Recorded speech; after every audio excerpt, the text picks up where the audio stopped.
Hello friends, स्वागत है आपका मेरे यूट्यूब चैनल दीप क्लासेस में, जिसमें हमारा आज का टॉपिक है सूरदास का वात्सल्य वर्णन। हमारा आज का टॉपिक स्टार्ट करने से पहले अगर आप हमारे चैनल पर नए हैं या आपने अभी तक हमारे चैनल को सब्सक्राइब नहीं किया है तो इसे सब्सक्राइब कर लें, जिससे हमारे आने वाले वीडियो के सभी नोटिफिकेशंस आप तक पहुंच सके। चलिए अब हम अपना टॉपिक स्टार्ट करते हैं। हिंदी साहित्य में सूर जी वात्सल्य के सम्राट माने जाते हैं। इसलिए कहा जाता है कि वात्सल्य वर्णन के क्षेत्र में सूरदास केवल हिंदी ही नहीं बल्कि संपूर्ण विश्व साहित्य में अद्वितीय हैं। भक्ति काल के कृष्ण मार्गी सूर व अन्य कवियों के द्वारा श्री कृष्ण की बाल लीलाओं और यशोदा का कृष्ण के प्रति वात्सल्य का इतना मनोहारी और विशद बाल चित्रण किया है कि आचार्यों को वात्सल्य को दशम रस मानना पड़ा। वात्सल्य से तात्पर्य वत्स यानी बच्चे या संतान के प्रति प्रेम से है।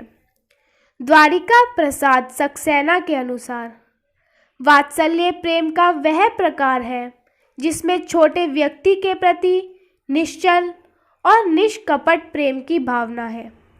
यानी किसी भोले भाले शिशु को देखकर हमारा हृदय प्रेम तरंगों से आकुल हो उठता है और हम अनायास और आकृष्ट हो उठते हैं। आचार्य रामचंद्र शुक्ल कहते हैं कि सूर वात्सल्य का कोना कोना झांक आए हैं।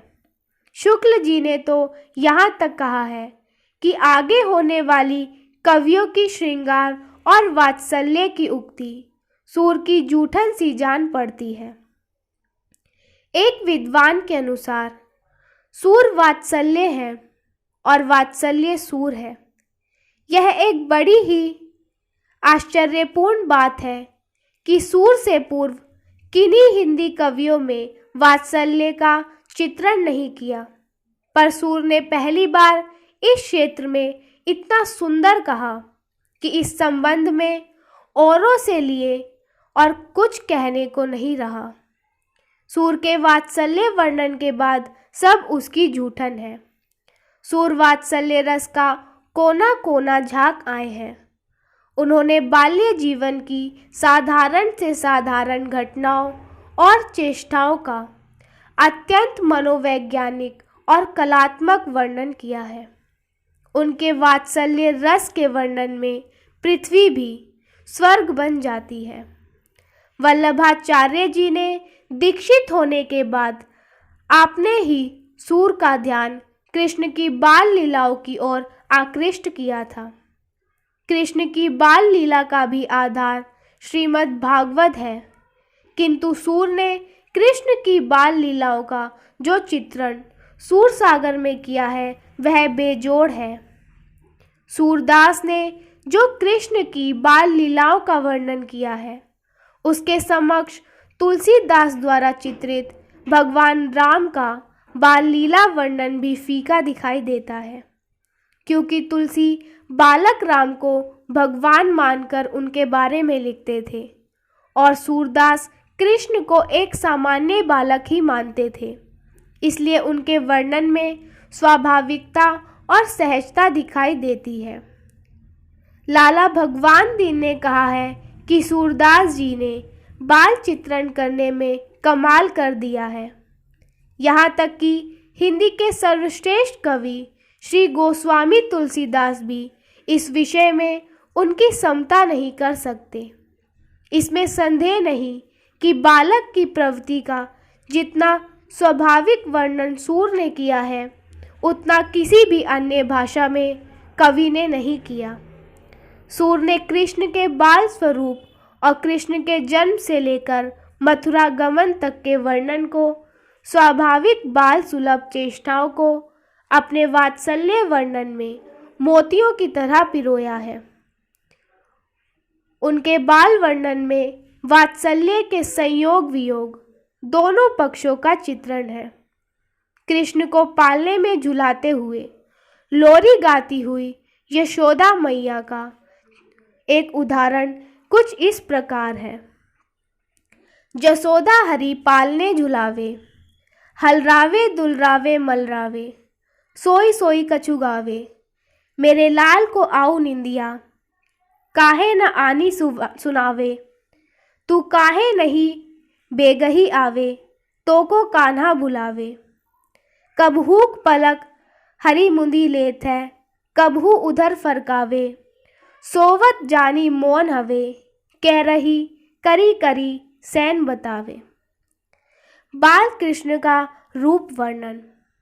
सूरदास ने बाल कृष्ण के रूप में और वेशभूषा आदि का बड़ा ही सरस वर्णन करते हुए उसमें अलौकिकता का भी सन्निवेश किया है।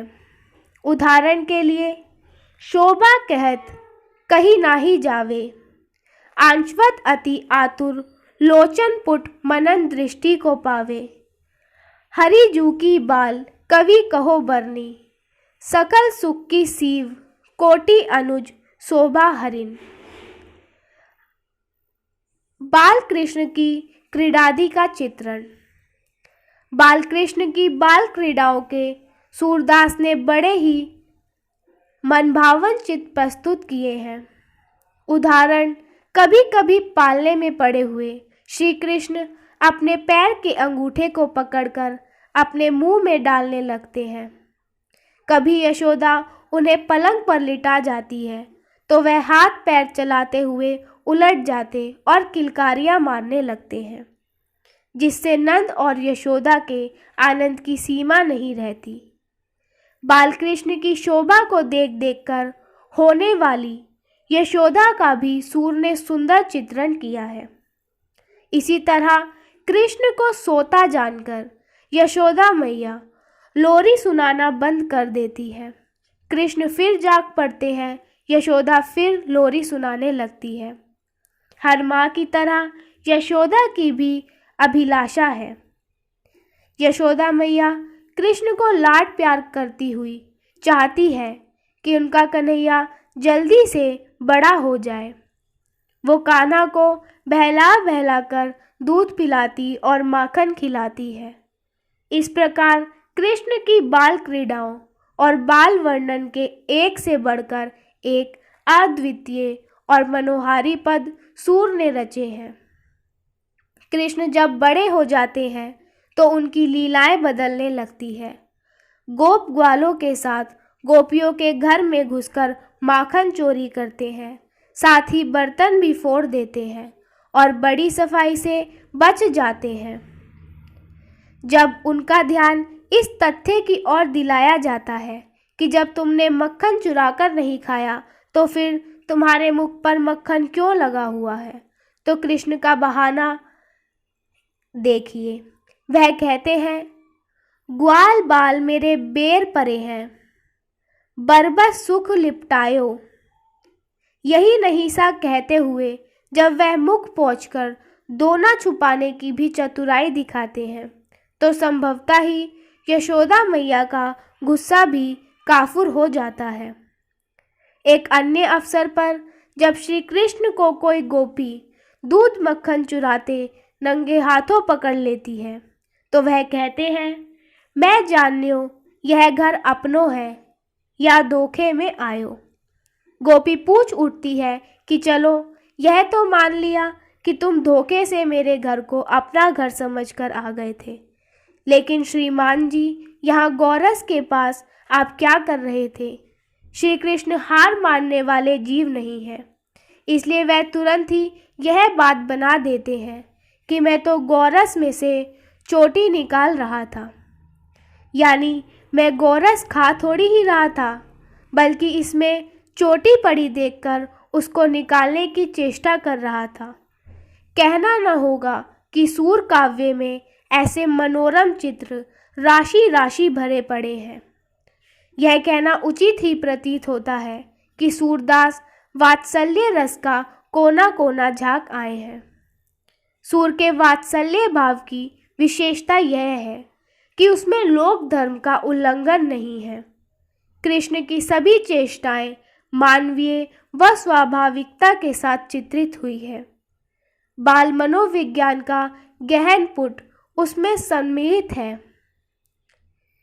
बाल मनोविज्ञान आधारित बाल क्रीड़ाओं आदि के संयोग, वात्सल्य के चित्र तो सूर के बेजोड़ ही है, साथ ही वियोग वात्सल्य के चित्र भी अपूर्व है। जब कृष्ण अक्रूर जी के साथ मथुरा जाते हैं तो यशोदा व नंद बाबा का हृदय विदीर्ण हो उठता है। कृष्ण बलराम के मथुरा चले जाने पर कभी नंद यशोदा पर अभियोग लगाते हैं कि तू कृष्ण की पिटाई करती थी, हमारा लाडला पुत्र हमसे रूठकर चला गया है। तो यशोदा भी पुत्र की वियोग जन्य झुंझलाहट में नंद से कहती है, नंद वज्र लीजे ठोकी बजाए, देहु बिदा मिली जाही, मधुपुरी तहे गोकुल के राय। यानी वह कहती है, तुम अपना वज्र संभालो, तुम्हें इसका लोभ है, मैं तो मथुरा कृष्ण को लेने जाती हूँ। यशोदा देवकी के लिए सुंदर संदेश पहुँचा रही है। सूर के इस पद में मात्र हृदय का वात्सल्य हिलोरे ले रहा है, क्योंकि कृष्ण राजभवन में रहते हैं, सुख सुविधा वैभव विलास उपलब्ध है, किंतु माँ के हृदय को कौन समझाए। सूर जैसा रसमग्न हृदय ऐसी दशाओं का अनुभव कर सकता है। यही माँ और बच्चे के स्नेह का वह रूप है जो सूर के वात्सल्य को एक ऊंचाई पर प्रतिष्ठित करता है। इस संबंध में आचार्य हजारी प्रसाद द्विवेदी ने लिखा है कि यशोदा के बहाने सूरदास ने मात्र हृदय का स्वाभाविक, सरल और हृदयग्राही चित्र खींचा है कि आश्चर्य होता है। बाल कृष्ण की शोभा को देख देख कर होने वाली यशोदा का भी सूर ने सुंदर चित्रण किया है। वात्सल्य रस की अनुभूति के लिए मात्र बच्चे को क्रीडादि का वर्णन ही पर्याप्त नहीं है, अपितु उसकी शिशु जनोचित क्रीड़ाओं को देख देख कर उनका माता पिता पर पड़ने वाला प्रभाव के साथ वर्णन करना आवश्यक है। उन्होंने जहाँ एक और शिशु कृष्ण की बालोचित क्रीड़ाओं का वर्णन किया है, वहीं नंद और यशोदा के उल्लास तथा उनकी अभिलाषाओं का भी वर्णन किया है। सूरदास के इस प्रकार के वात्सल्य वर्णन के कुछ रमणीय चित्र भी हैं। शिशु कृष्ण को पालने में छोलायमान देखते हुए यशोदा के हर्ष का पारावर नहीं है और उनके अंतर्मन में बार बार यह अभिलाषा उत्पन्न होती है। कुछ समय बाद में यशोदा की यह अभिलाषा पूरी हो जाती है और कृष्ण के लड़खड़ाते हुए चलने लगते हैं। स्वपुत्र को इस प्रकार चलते देखकर यशोदा अति उत्साहित हो उठती है। कृष्ण को लाड प्यार करती हुई यशोदा चाहती है उनका पुत्र शीघ्र अतिशीघ्र बड़ा हो जाए और वह उनको बहाने कर दूध पिलाती है और मक्खन खिलाती है। हाथ में मक्खन लेकर मुंह से दही लगाए हुए घुटनों के बल चलते श्री कृष्ण अत्यंत ही सुंदर दिखते हैं। इस तरह कृष्ण के बचपन की जितनी छवियां हो सकती थी, सूर ने अपने काव्य में इन सब का मनोहारी चित्रण किया है। इसी के साथ हमारा आज का टॉपिक यही खत्म होता है, जिसमें हमने जाना सूरदास के वात्सल्य वर्णन के बारे में। अगर हमारा आज का वीडियो आपको पसंद आया हो तो वीडियो को लाइक एंड शेयर करें और हमारे आने वाले सभी वीडियो के नोटिफिकेशंस के लिए हमारे चैनल को सब्सक्राइब करें। Thank you for watching.